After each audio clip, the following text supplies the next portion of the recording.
In this video, I'm going to show you how to fix debit card not working online. Now, there's many reasons why your card may not be working, and in this video, we're going to be taking at the most common causes and how to fix them. So the first thing you always want to do is you want to double and even triple check your card details. So you want to make sure that you're entering in the correct card number, expiration date, CVV code, and billing address. Even a small typo can cause issues. So I know you guys probably already do this, but it's always a good thing to just try it again and see if there's any typo or anything like that.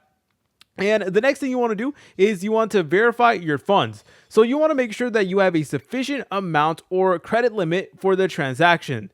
Some banks reserve funds for pending transactions, which may reduce your available balance. So you just want to double check that you have enough funds in order to complete whatever transaction you're trying to do. I know it can be very inconvenient, guys, but the reality is if there's not enough money, then the transaction just simply isn't possible.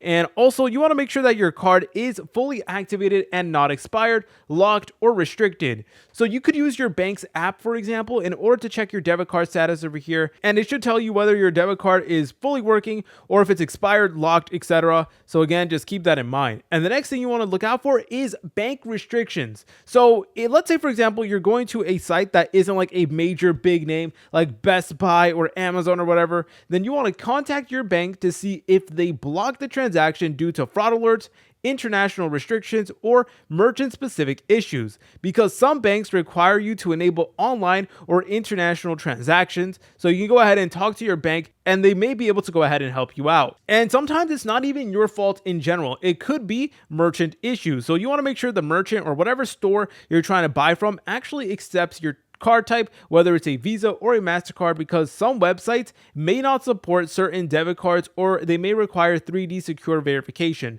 But if none of these work, what you could also do is use another card or even a digital wallet or contact the merchant to process the payment manually. So there's many different options over here, and unfortunately, this is one of those issues where there's no single plug and play solution. So those are my best recommendations. If you guys found this video helpful, make sure to leave a like and subscribe. I'll see you in the next tutorial.